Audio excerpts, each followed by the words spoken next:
उनका जो है विवाह भी आज है। तो शिवरात्रि ये जो महाशिवरात्रि है, यानी कि ऐसा ये त्योहार है शिवरात्रि का जो वर्ष में जो है क्या आता है, 2 बार आता है। तो आज ही के दिन जो है भोलेनाथ जी प्रकट हुए थे, इस स्कंद पुराण के जो है नागर खंड के अनुसार, तो उसमें ये बताया गया है। और साथ ही साथ ये जो है हमारा स्कंद पुराण के तो नागर खंड के अनुसार तो ही पद्म पुराण में मेंशन किया गया है, और श्रीमद् भागवतम में भी इस बात को बताया गया कि शिव अर्थात जो कल्याणकारी है वो आज ही के दिन प्रकट हुए थे इस धरती पर जो है ब्रह्मा जी की कृपा से, क्योंकि ब्रह्मा जी की इच्छा थी कि जो है सृष्टि का आगे विस्तार हो। तो जो है ये नील लोहित रंग के, नील लोहित रंग के जो है रंग में वे प्रकट हुए। नील लोहित का मतलब होता है कि जो नीला भी है और लोहा भी है। नीला जो होता है ब्लू वो, और काला जो है वो तमोगुण का प्रतीक है, और लोहित जो लोहे के जैसा है, अर्थात जो लाल रंग है जो वो रजोगुण का प्रतीक है, अर्थात रजोगुण और तमोगुण का मिश्रित है। अब इसका मतलब ये नहीं कि वो रजोगुण है तमोगुण से है, नहीं, बल्कि उसके नियंता है।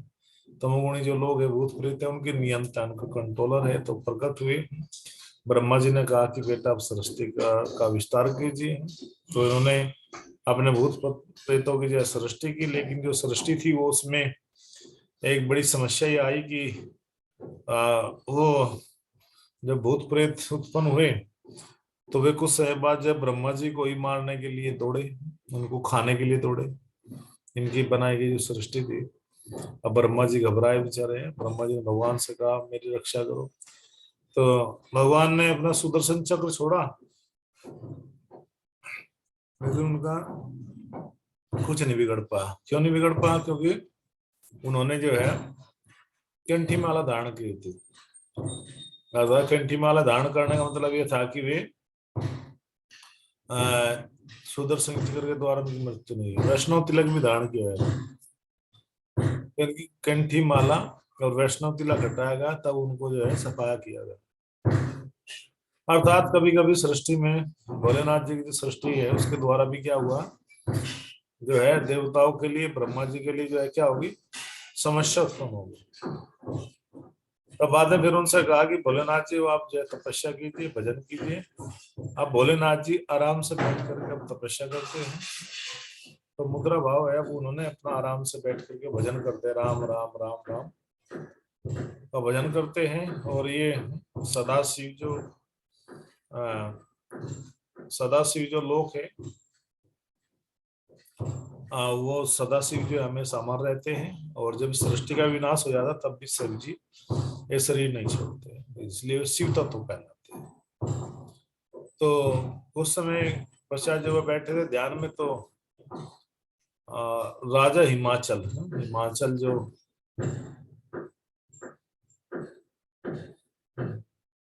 जो राजा हिमाचल थे उनकी जो पुत्री है पार्वती, उसने मन ही मन में इच्छा की कि मैं शिव का वर्णन करूं, अर्थात मैं शिव को अपने पति के रूप में स्वीकार करूं।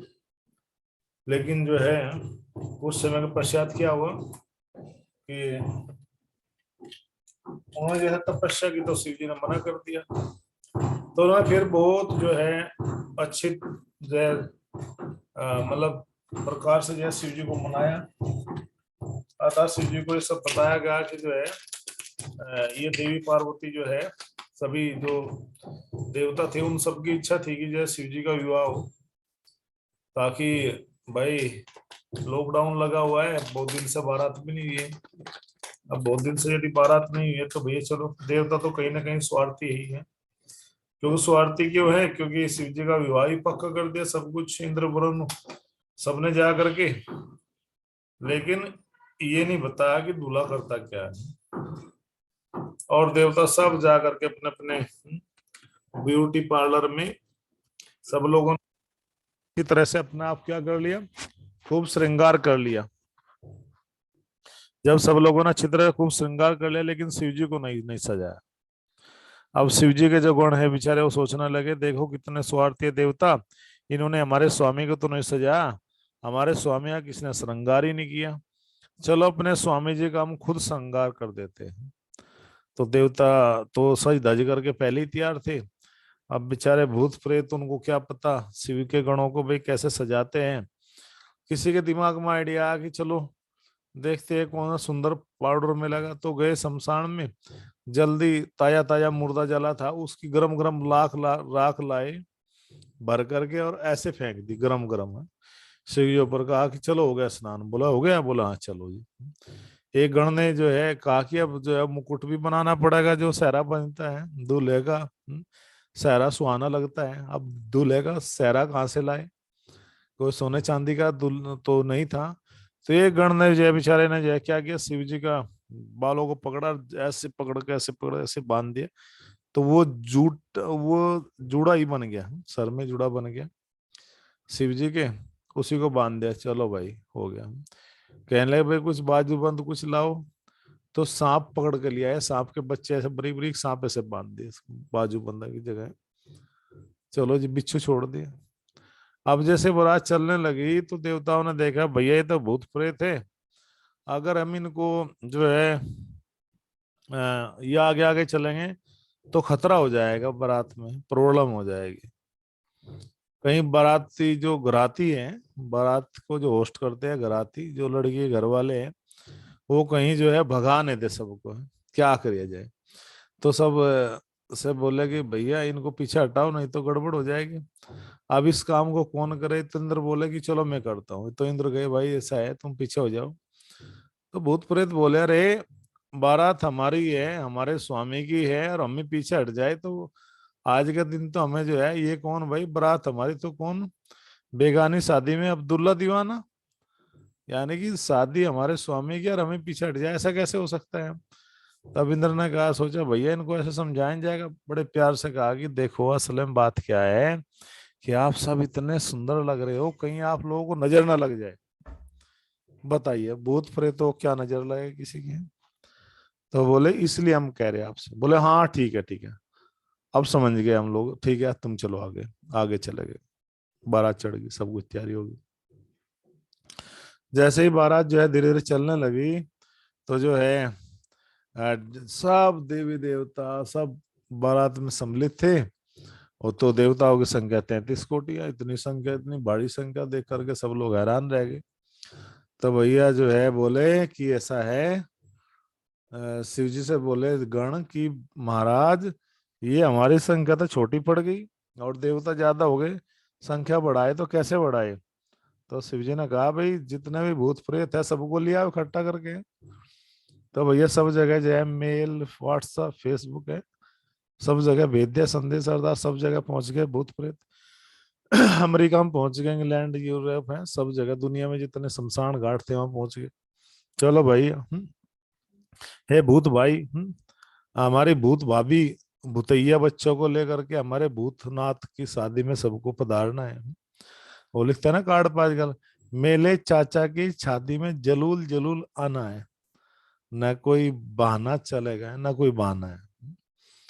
तो सबको चलना है भैया, तो सब तैयार हो गए। अब उनको क्या कोई ट्रेन या एरोप्लेन की टिकट बुक करानी थी, वो सब प्रकट हो गया भैया, ऐसा हालत होगी कि किसी को तो पैर ही नहीं थे, और किसी को पैर थे तो धड़ नहीं था, बिना धड़ और बिना पैर का जा रहा हो, और जो है कोई तो अपनी मुंडी को लेकर के उछालता ही जा रहा है हवा में ही। और नाचते नाचते कभी कभी किसी के घर में घुस जाते, किसी के घर में घुस जाते तो बड़ी मुश्किल से उनको निकालते, और जो कोई निकालता तो कहते भूत बोला रात में आऊं सपने में। याद रखना सपने में ख्यालों में याद आऊंगा रात को। तो इस तरह से उन सबको जो है बड़े मुश्किल से जो है आगे बढ़ाया गया। बारात जैसे पहुंची द्वार पर, तो जो मैनावती जो थी हिमाचल की जो पत्नी है मैनावती, वो अपने जमाई का जमाता का दूल्हे का स्वागत करने के लिए खड़ी थी थाल लेकर के। और जैसे ही खड़ी थी देखा वरुण चंद्र ब्रह्मा जी हैं, भगवान श्री हरि विष्णु जी का, सब लोग गाने लगे अरे वाह कितना सुंदर तेरा जो है दूल्हा आया है, कितना सुंदर तेरा जमाई आया है, सब लोग बधाई गाने लगे, इतने सुंदर। तो जैसे ही भगवान विष्णु आगे पहुंचे तो वो माला डालने लगी, मतलब इस तरह से उनका स्वागत करने लगे ना। नहीं नहीं नहीं नहीं, रुके रुके रुके, बोले स्वागत अभी मत करो, अभी तो जिसका स्वागत होना हो तो पीछे से ही आ रहा है। बोला इसका अच्छा, मतलब जिसके बाराती इतने सुंदर है तो दूल्हा कितना सुंदर होगा। देख भजन है ना जो गाते हैं, तेरी रचना इतनी सुंदर तू कितना सुंदर होगा, मुखड़ा तेरा भोला भाला आंखों से बरस रहा अमृत होगा। मतलब भगवान के विषय में बताया कि इतने सुंदर मुखड़ा है तो कितनी सुंदर आपकी रचना है, कितने सुंदर आप हो। तो यहाँ पर भी कहा कि इतना सुंदर जो है शिव है, और शिव के गण ये सब इतने ये जब बाराती ही इतने सुंदर है तो दूल्हा कितना सुंदर होगा।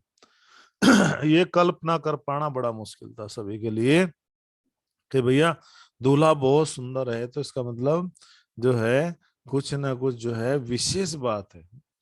अब तो वो बोलती है जो मैनावती थी, अच्छा तो इसका मतलब दूल्हा और भी सुंदर है, पीछे आ रहा है। तो भगवान विष्णु बोले, रे माता दूल्हा देखने के पश्चात तो जीवन में दूसरी देखने की इच्छा ही नहीं रहेगी आपकी। बल्कि देवता तो इसलिए हंस रहे थे कि ये दूल्हा दूल्हा देखने के पश्चात दोबारा से किसी और को देखने के लायक भी रहेंगे नहीं रहेंगे। और जैसे ही बारात आगे गई, देखा भैया शिव जी आ रहे बैल के ऊपर जो है, और देखा तब कहा, इंद्र ने माता ये रहा तुम्हारा दूल्हा। दूल्हा का मतलब तुम्हारा जमाता, इसकी करो आरती है। इतना कहते इतना सुनते भैया जो है मैनावती जो थी भैया वो तो जो है चक्कर खा के गिर गई। बोले कि जो है हाय हाय है उसको, इतना जो है भयानक रूप गुणों को भूत प्रेतों को देखा वो तो सहन नहीं कर सकी। फिर उसको जो है होश में लाया, पानी पानी छीटा गया, तो पानी छीटक करके जो है उसको होश में लाया गया। तो सबसे पहले मैनावती है के मुख से एक ही शब्द निकला, बोले कहाँ है वो नारद है, हे नारद मैंने तुम्हारा क्या बिगाड़ा था है? इतना सुंदर जो है छोटी गंगा बोल करके नाले में कूदा दिया, ऐसे बोलते हैं ना।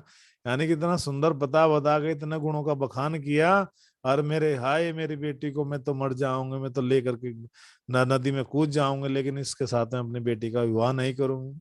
फिर सब ब्रह्मा जी विष्णु जी हैं सब लोग समझाने लगे, इंद्र चंद्र वरुण बोले, रे माता आप क्यों बीच में विधि का विधान में जो है बाधा बढ़ती हो, काहे तुम जो है कबाब में हड्डी।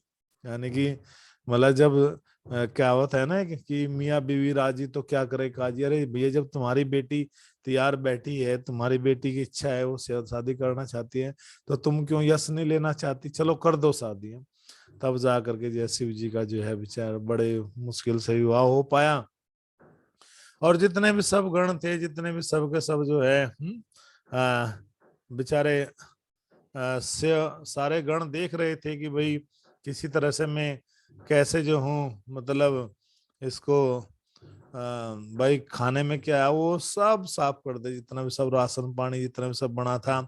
अब सब लोग देख करके हैरान, इस तरह की भयानक बारात। अब जैसे कि शिव जी का असल में इसमें दो रहस्य हैं, जो दो ये शिवरात्रि है इसके विषय में भी जो है अधिकतर लोग कन्फ्यूजन में है। क्योंकि इसके विषय में इस कन्फ्यूजन में है क्योंकि ये बात जो है पद्म पुराण में बताई गई है कि जो शिवरात्रि जो है इस तिथि को जो है शिव जी रात्रि के समय, अमावस्या मतलब जो तिथि है इसमें, और रात रात्रि के समय जो शिव जी है वो स्वयं दुनिया में जितने भी जहां जहां शिवलिंग हैं वहां उन सब शिवलिंगों में जो है भोलेनाथ जी प्रवेश करते हैं आज ही के दिन है, शिवरात्रि के दिन। और दूसरा सबसे मेन चीज ये है कि इस शिवरात्रि के विषय में कि जो दो विवाह जो हुए हैं, तो वो जो आज का जो तरह से जो विवाह है वो इस तरह से जो है दक्ष प्रजापति और जो है आपका दूसरा पार्वती के साथ में। तो हमने जो ये कहानी बताई ये जो है आपको पार्वती के विवाह की बताई। इस तरह से जो है दूसरी कहानी है जो मतलब सती के साथ में, क्योंकि शिव का जो पहले विवाह हुआ था वो देवी सती के साथ में था, और सती जो है राजा दक्ष की जो है की पुत्री है। 16 कन्याओं में से सबसे छोटी जो है कौन है, सती है, उसका विवाह भी जो है शिव के साथ में हुआ था। और आप जानते हैं कि शिव का दक्ष का हमेशा जो है क्या रहता था, झगड़ा रहता था। झगड़ा मतलब है कि वो लाइक नहीं करता था दक्ष प्रजापति है। जब एक बार का समय आया कि दक्ष प्रजापति को जो है बहुत बड़ा पद मिल गया, जब इतना बड़ा पद मिला दक्ष प्रजापति को, तो उनके दिमाग में ये बात होगी, भाई इतना बड़ा पद मिला है तो मुझे तो कुछ करना चाहिए। करना मतलब है मुझे शासन करना चाहिए, कंट्रोल करना चाहिए। कभी कभी कुछ लोगों को थोड़ा पद मिल जाता है तो बड़े परेशान हो जाते हैं। तो एक बार ऐसे ही एक सभा बुलाई, सभा में शिव जी बैठे थे, तो दक्ष प्रजापति का मतलब प्रजापति का पद मिला तो सबको बुलाया, यज्ञ का आयोजन करना था, तो शिव जी भी उसमें गए। सब लोग बैठे बैठे सब लोग जो है भौतिक वार्तालाप कर रहे थे। तो जैसे ही वार्तालाप कर रहे थे तो भोलेनाथ जी के मन में आ रहे, भैया क्या भौतिक वार्तालाप की जाए, चलो कम से कम जो है कुछ ना कुछ तो जो है थोड़ा शिव का जो है क्या कर सकते हैं भाई, थोड़ा भगवान का भजन कर लेते हो। आंख बंद करके बैठ के राम राम राम करने। अब जब पूरी सभा खचाखच भर गई तब दक्ष प्रजापति का प्रवेश हुआ, प्रजापति का प्रवेश हुआ तो सब लोग सम्मान में खड़े हो गए, लेकिन बेचारे शिव भजन करते रहे, उनका ध्यान नहीं गया। और जब शिव नहीं खड़े हुए तो भैया मन में आया कि अरे ये शिव जो है हमारा अपमान कर रहा है, ये खड़ा नहीं हुआ और जो है मुझे इतना बड़ा पद मिला है। तो वहां से बोले, देखो सभी लोकपाल दिक्पाल महिपाल सुरपाल जो है, सब लोग ध्यान से सुन लो भैया, हमें इतना बड़ा जो है पद मिला हुआ है, अगर आप लोग जो है देखते हो इस बात को तो भैया हमें ये देखो बंद रखा जो बंदर जैसी आंखों वाला है, हमारे सम्मान में नहीं खड़ा हुआ, इतना बड़ा पद मिला है तो हमें देखो उसको डांटना पड़ेगा, दंडित को तो करना ही पड़ेगा। बहाना ढूंढने लगा शिव के साथ वैर करने का। वो शिव के साथ वैर इतना बड़ा कि जो है भैया अब शिव जी बेचारे जो है क्या करे, सोचे रहे भैया टल जाए टल जाए। लेकिन दक्ष में तो कथाई मतलब कसम ही खा ली। बोला कि मैंने अपनी हिरण जैसी आंखों वाली मर्ग नैनी सुंदर कन्या जो है शिव को दे दी है, और जो है इसने जो है ये भूत प्रेतों के साथ में रहता है, शमशान की राख लगाता है, कब बालों में कभी भी कंगीन नहीं निकालता। ये जो है ये बिल्कुल नाम है इसका शिव, लेकिन है ये अशिव है ये मतलब ना शिव मैंने मंगलकारी, लेकिन है ये अमंगलकारी। इस तरह शिव जी के प्रति बड़ी द्वेष भावना रख करके बड़े बड़े कठोर कठोर जो है द्वेष भरे शब्दों से जो है शिव जी को संबोधित करने लगा। अब शिव जी क्या करे, बेचारे हैं महान वैष्णव, मन में बड़ा दुख हुआ, लेकिन समझाए तो समझाए कैसे समझाए। अब वो झगड़ा इतना बढ़ता चला गया कि वहां पर कहासुनी मच गई है। जब शिव का इतना आलोचना होने लगी तो उनके गण भी खड़े थे वहां। अब गण जो है सेवक है, सेवक अपने स्वामी है कैसे अपमान सहन करे। तो देवता जब वो आलोचना हो रही थी तो देवता और जो ब्राह्मण थे वो सब के सब खी करके हंस रहे थे। ऊखा नामक देवता है, इस तरह से भरगु उनकी फिर बाद में दाढ़ी उखाड़ी गई, उसकी दांत तोड़ दिए गए, ऊखा गया, और इस तरह से सबको मारा पीटा गया, वहां हाहाकार मच गया। तो शिव जी खैर हाहाकार तो बाद में मचा। तो जो वहाँ श्राप प्रति श्राप जो चला तो कहा कि देखो ये जो शिव जी के जो सारे गण है भूत प्रेत होंगे, ये शमशान के में रहेंगे, दारू पिएंगे, और जो है हर हर महादेव बाल बोलेंगे, बम बम भोला बोलेंगे। ये सब के सब भूत प्रेत ही है आजकल। जैसे बताया था ना कि सब दुनिया से सारे भूत प्रेत इकट्ठे होकर के आए थे, अमेरिका से भी आए थे। तो यहाँ वाले भारत के तो बोले थे हर हर हर, और जब अमेरिका से आए थे बोले थे हाय हाय हाय। तो जो आजकल वे हाई जो फैशन चल रहा है वो ये मान लो कि वो बहुत भैया ही है कोई वो भी। तो इस तरह से जो है अब शिव जी के गण कैसे सहन करें, नंदीश्वर से रहा नहीं का जो प्रमुख गण है, तो उन्होंने भी श्राप दे दिया ब्राह्मणों को कि तुम पेट के पूजक बन जाओगे, जो दक्षिणा देगा उसके लिए मंत्र बोलोगे, तुम्हारा कोई धर्म कर्म नहीं होगा, तुम किसी के भी मंत्र पढ़ सकते हो, और कलयुग में जो है तुम्हारा मुख्य उद्देश्य केवल पेट भरना रह जाएगा। तो वो श्राप मिल गया ब्राह्मणों को, क्योंकि सब अपने पद से गिर जाएंगे। कोई है कोई जाति से कोई टाइटल से ही ब्राह्मण कहलाऊं, गुणों से तुम कोई ब्राह्मण नहीं होंगे, और मैं जो है इस तरह श्राप देता हूँ। अब ब्राह्मणों ने भी श्राप दिया कि तुम शिव जी के गण जो होंगे वो नाम के होंगे, वो केवल जो है हर हर महादेव महाकाल लिखेंगे, ऐसे लिखेंगे टी शर्ट पे, और जो है तुम्हारे अंदर कोई गुण नहीं होगा, उस समय नशा दारू में धुत होंगे। और आजकल देखते ना मोटरसाइकिल गाड़ी पे ऐसे पोस्टर लगाते हैं कि मैं कहीं सिद्ध ना बन जाऊं। ऐसे एक डायलॉग कहीं लिखा था कि मैं कहीं सिद्ध ना हो जाऊं भक्ति करके, इसलिए मैं थोड़ा पाप भी करता हूँ। तो इस तरह के जो हाइपोक्रेसी है, जो कपटपूर्ण जो व्यवहार होगा जगत में रहेगा, तो दोनों का खूब झगड़ा हुआ। भगवान भोलेनाथ जी समझाने भी लगे कि भाई तुम तो नंदी को, तुम तो सत्संग करने वाले हो, क्यों झगड़ते हो। लेकिन वो श्राप इतना बड़ा कि आपस में ही वहां पर पूरा खींचातान हो गया। शिव जी और सभा को छोड़ करके चले आए, क्योंकि मान वैष्णव जो है कभी भी लड़ाई में या श्राप प्रतिश्राप में भाग नहीं लेता। लेकिन वहां तो पूरी तलवार खिंच गई। अब जो है दोबारा से फिर जो है, क्योंकि ब्राह्मणों को भी श्राप मिला था, अब कलयुग में तुम मंत्र के लिए जियोगे, पैसे के लिए दक्षिणा ही तुम्हारा भरण पोषण का, मतलब जो दक्षिणा देगा उसको तुम जो है सम्मान करोगे, नहीं तो श्राप दोगे। तो वो कलयुग में प्राय जो है देखने को मिलता है कि कि एक मतलब टाइटल से ही व्यक्ति जाना जाता है, केवल जनेऊ से, लेकिन गुण वो सब महत्वपूर्ण होते हैं भागवतम के अनुसार। जो सब गुण बताएगा भागवतम पूरी डिटेल है, पढ़ सकता है कोई भी। कोई सोचे प्रभु जी बता रहे, प्रभु जी तो भैया सुन करके पढ़ करके जो भगवान ने बताया है वो तम के सामने बता देते हैं। तो इस प्रकार से जब ये इतना सब कुछ झगड़ा बढ़ता गया, तो शिव जी चले आए। कुछ समय बाद जब यज्ञ हुआ कंखल हरिद्वार में, तो सब देवताओं को बुलाया गया प्राय जो है, लेकिन जो है एक व्यक्ति को नहीं बुलाया गया यज्ञ में, वो थे भोलेनाथ जी। मतलब उनके ससुर ने यह पूरी दुनिया में निमंत्रण दिया, लेकिन भोलेनाथ जी को नहीं बुलाया। जब भोलेनाथ जी को नहीं बुलाया गया, तो सब देवताओं में कार्ड दिया गया, उसमें लिखा कि वाया कैलाश होकर के आना है। मतलब कार्ड नहीं दिया कोई बात नहीं है, नहीं बुलाया कोई बात नहीं, लेकिन क्या अपमान करने की पूरी साजिश थी कि शिव जी का अपमान भी करना है। ये सबसे गलत बात थी। दक्ष का जो सबसे बड़ा जो मूर्खता भरा जो स्टेप था वो ये था कि एक महान वैष्णव का अपमान करने की उन्होंने ठान रखी थी। तो वो बाद में उनको भुगतान भी करना पड़ा। इस तरह से जय फिर बुलाया गया, सब लोग कह रहे थे अरे शिव जी तुम नहीं चलते क्या, अरे सती आप भी चलो, आपके पिता ने बुलाया यज्ञ में। इस तरह से जो है, तो देवी सती को बड़ा बुरा लगा। उसने कहा कि मुझे तो जाना चाहिए, मेरे पिता ने जो है हो सकता है भूल गए हो। तो शिवजी ने कहा कि जहाँ आवत देखत हर्षत नहीं, नैनत बरसत नहीं स्नेह, तुलसी वहां ना जाइए, सॉरी, आवत देखत हर्षत नहीं, मुख से बरसत नहीं फूल, तुलसी वहां ना जाइए जहाँ हृदय बसत सूल है। कहते हैं कि जब देख करके आवत देखत, आते हुए को देख करके हर्षत नहीं, प्रसन्न नहीं कोई व्यक्ति होता, मुख से बरसत नहीं फूल, शब्द रूपी से सुंदर फूल नहीं वो बरसा सकता, सम्मान नहीं करता, तो ऐसे व्यक्ति के पास नहीं जानना चाहिए हम। कि जहां पर हृदय बसत सूल, जहां पर हृदय में सूल यानी कि कांटे, वो हृदय में कांटे भरे हो, ऐसे स्थान पे जाना चाहिए। लेकिन देवी सती कहती है कि नहीं, पिता के घर, गुरु के घर, मित्र के घर तो बिना निमंत्रण के भी जाना चाहिए। शिव जी कहते हैं कि भैया कि देखो देवी जो है जहां पर किसी का भी हो, लेकिन बिना सम्मान के नहीं जाना चाहिए।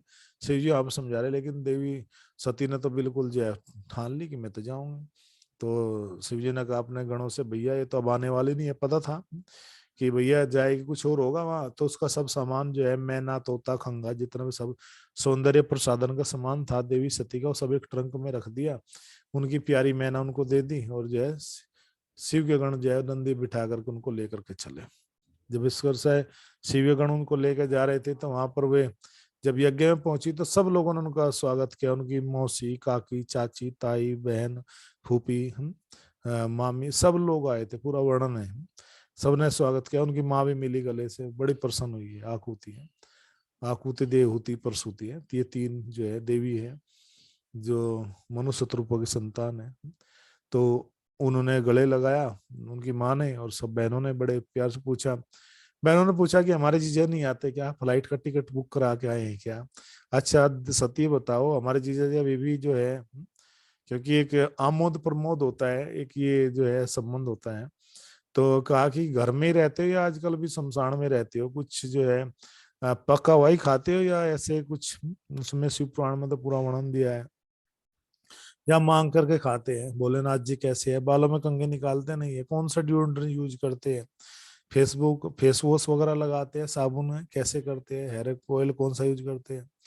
क्योंकि शिव जी तो महान वैष्णव है, उनको इन चीजों से क्या मतलब है।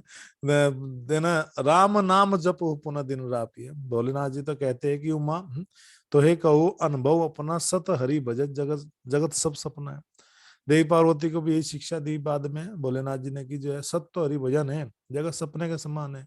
तो इस तरह से वहां पर यज्ञ आरंभ हुआ। इस तरह देखा देवी सती ने को ने कि शिव जी का कोई भाग नहीं मिला, तो देवी सती को बड़ा क्रोध आया, उन्होंने अपने आप को दाह कर लिया। कथा तो बहुत लंबी है।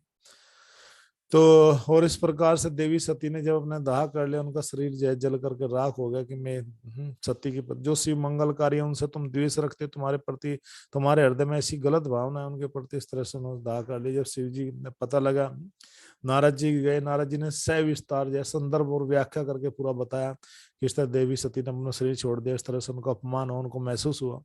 तो शिव को राह निगार हो गए, जो है उनकी आंखें क्रोध लाल हो गई, उन्होंने तो अपनी भ्रकुटी से जो है अपने जटा से जो है वीरभद्र नामक गणों को प्रकट किया, हजारों गण थे, और आदेश दिया कि जाओ यक्ष के जो यज्ञ है उसको तहस नहस कर दो, जला करके सब कुछ नष्ट भ्रष्ट कर दो। तो वो जब उठा, चारों तरफ से चले तो बड़ा भयानक तूफान चल रहा था, ऐसा लग रहा था कि महाकाल का समय आ गया, प्रलय का समय आ गया। जैसे चले तो सारा वो यज्ञ हिलने लगा है, गण इतने भयानक रूप से आ रहे थे। तूफान जैसी स्थिति होगी, जैसे तूफान आया हो, धूल उठने लगी चारों दिशाओं में। तब आपस में सब लोग विचार करने लगे कि क्या गोधूली का समय आ गया है क्या। तो किसी ने कहा नहीं नहीं, ये तो राजा प्राचीन भाई धर्मात्मा का राज्य है। राजा प्राचीन भाई जो भागवत में वर्णन किया था, तो राजा प्राचीन भाई का जो है धर्मात्मा राजा का राज्य है, इसमें ऐसा कुछ नहीं है। और जो है गोधूली का समय तो होता है, क्योंकि उस समय गाय की धूल उड़ती थी, इतना समय था। तो फिर पूछने के लगे हुआ क्या, बस इतने में ही प्रकट हो गया और पूरे सबको पीटने लगे, द्वारपालों सैनिकों का। इस तरह सब भाग गए डर करके हैं, सबको जो यज्ञ करने वाले ब्राह्मण थे उन सबको पीटना शुरू कर दिया। सब जो है को पकड़ करके या सबकी पिटाई शुरू की है। भृगु की जो है मतलब दाढ़ी नोच ली, उनका की जो है दांत दांत तोड़ दिया, किसी का नाक तोड़ दिया, किसी का सर फोड़ दिया, सबकी पिटाई होने लगी। अब जो है वीरभद्र ने देखा तो दक्ष प्रजापति को पकड़ लिया। अब जब दक्ष प्रजापति को पकड़ लिया गया, भैया दक्ष प्रजापति अब जो कैसे छुड़ाए, तो खूब जो है उसके जो है फिर गर्दन काटने लगे, लेकिन गर्दन नहीं कट पाई थी। फिर वो जो अरणी थी जो यज्ञ में जो देते हैं, जिसमें आहुति देते हैं, उससे फिर उसकी गर्दन को काटा गया, पूरे यज्ञ को फिर नष्ट भ्रष्ट कर दिया गया। और जो है फिर शिव जी को मनाने के लिए ब्रह्मा जी अन्य सब देवता आते हैं, शिव जी को मनाते हैं। फिर शिव जी जो है प्रसन्न हो गए, फिर दोबारा से जो है दक्ष को जो है फिर बकरे का सर प्रदान करते हैं। इस तरह से जो है शिव जो मंगलकारी है वो उनका आज महाशिवरात्रि है। तो ये बहुत अच्छा एक अवसर है हमें एक महान वैष्णव का गुणगान करने का, और जरूर करना चाहिए, क्योंकि महान वैष्णव का गुणगान करने से हमारी चेतना का शुद्धिकरण होता है। हरे कृष्णा। अब यहाँ पर जो है